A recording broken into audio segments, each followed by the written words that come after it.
یہ عمل ہے تو چھوٹا، لیکن ایسا عمل ہے جو آپ کی تقدیر کو بدل سکتا ہے۔ بہت ہی آسان عمل ہے جسے مرد حضرات بھی کر سکتے ہیں اور عورتیں بھی کر سکتی ہیں۔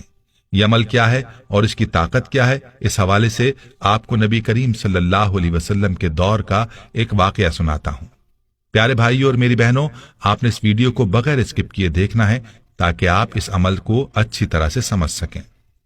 روایات میں آتا ہے کہ نبی کریم صلی اللہ علیہ وسلم نے اپنے ایک صحابی سے پوچھا کہ کیسے دن گزر رہے ہیں، تو صحابی نے عرض کیا، یا رسول اللہ صلی اللہ علیہ وسلم، کیا بتاؤں، بہت ہی مفلسی اور غربت کے دن ہیں۔ بچپن میں ہی والدین فوت ہو گئے اور زندگی میں تنگیاں ہی دیکھیں، کوئی آسودگی نہیں دیکھی۔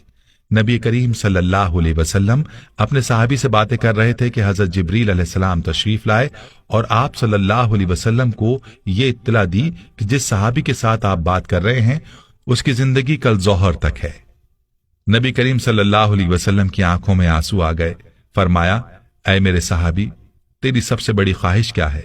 بتاؤ تاکہ میں تمہاری خواہش پوری کروں۔ صحابی کی آنکھوں میں آنسو آ گئے اور بولا، یا رسول اللہ صلی اللہ علیہ وسلم، میں نے زندگی میں کبھی میٹھا نہیں کھایا اور میری خواہش ہے کہ میں زندگی میں میٹھا کھاؤں، اور دوسری خواہش یہ کہ مجھے زندگی میں نیک بیوی مل جائے تاکہ اس کے ساتھ آسودگی سے زندگی گزاروں۔ نبی کریم صلی اللہ علیہ وسلم نے حضرت ابوبکر، عمر اور حضرت علی رضی اللہ عنہم کو بلایا اور اس شخص سے پوچھا، کیا تمہاری نظر میں کوئی رشتہ ہے؟ تو اس نوجوان نے کہا، میرے چچا کی بیٹی ہے جو خوبصورت بھی ہے اور نیک بھی، لیکن میری غربت کی وجہ سے وہ مجھے نہیں پوچھتے۔ تو نبی صلی اللہ علیہ وسلم نے اس کے چچا کو بلایا اور فرمایا کہ تم اپنی بیٹی کا رشتہ اس صحابی کو دے دو جو تمہارا بھتیجا ہے، اور فرمایا کہ میں نے اس کا نکاح تمہاری بیٹی کے ساتھ کر دیا ہے۔ اب اللہ کے نبی صلی اللہ علیہ وسلم نے صحابی سے کہہ کر اس صحابی کو شادی کا انتظام کروایا، اور حضرت ابو بکر صدیق رضی اللہ عنہ سے فرمایا کہ اس کے لیے میٹھا پکوائیں تاکہ صحابی کی میٹھے کی خواہش بھی پوری ہو سکے۔ یوں صحابی کی شادی ہو گئی۔ اس صحابی نے اپنا مکان پیش کیا، وہ صحابی اپنی دلہن کے ساتھ اس گھر میں چلے گئے، ان کو ضروری سامان بھی دے دیا گیا اور میٹھا بھی ان کے لیے پیش کیا گیا۔ اللہ کے نبی صلی اللہ علیہ وسلم نے ایک صحابی سے کہا، ظہر سے عصر تک اس گھر کے ارد گرد رہیں، اور جیسے ہی رونے کی آواز سنائی دے تو آپ صلی اللہ علیہ وسلم کو اطلاع دیں۔ وہ صحابی وہاں موجود رہے، لیکن کوئی رونے کی آواز نہ آئی، بلکہ خوشی اور ہنسنے کی آوازیں ہی سنائی دیں۔ عصر کے وقت اس صحابی نے نبی کریم صلی اللہ علیہ وسلم کو سارا ماجرا بتایا تو آپ صلی اللہ علیہ وسلم سجدے میں گر گئے اور اللہ رب العزت سے عرض کیا، یا اللہ، جبریل علیہ السلام نے تو مجھے اطلاع دی تھی کہ صحابی کی زندگی ظہر تک ہے، لیکن یہ کیا ماجرا ہے؟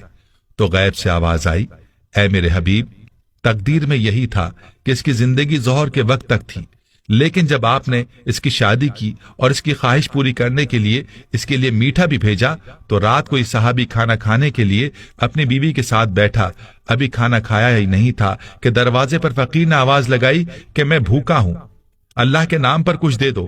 تو صحابی نے بیوی سے اجازت لے کر وہ سارا کھانا اس فقیر کو دے دیا، اور وہ میٹھا جس کی وہ خواہش رکھتا تھا وہ بھی اس نے فقیر کو دے دیا۔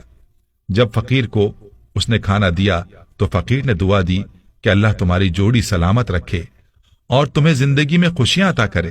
تو میری عزت کی قسم، مجھے اس نوجوان صحابی کی ادا پسند آئی اور میں فقیر کی دعا کو ٹال نہ سکا، یوں اس کی زندگی کو میں نے بڑھا دیا۔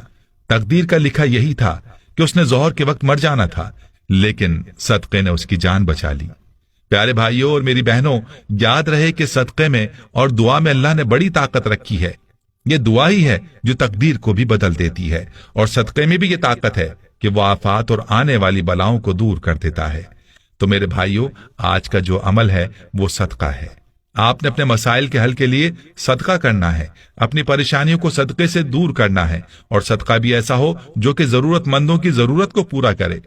ورنہ آج کل جو رواجی صدقہ ہم دیتے ہیں، روپیہ 2 روپیہ پکڑا دیے، 5-10 روپے دے کر ٹال دیا، ایسا صدقہ نہ ہو، بلکہ ہم ضرورت مندوں کو تلاش کریں اور ان کی ضروریات کو پورا کریں، صرف اور صرف اللہ کی رضا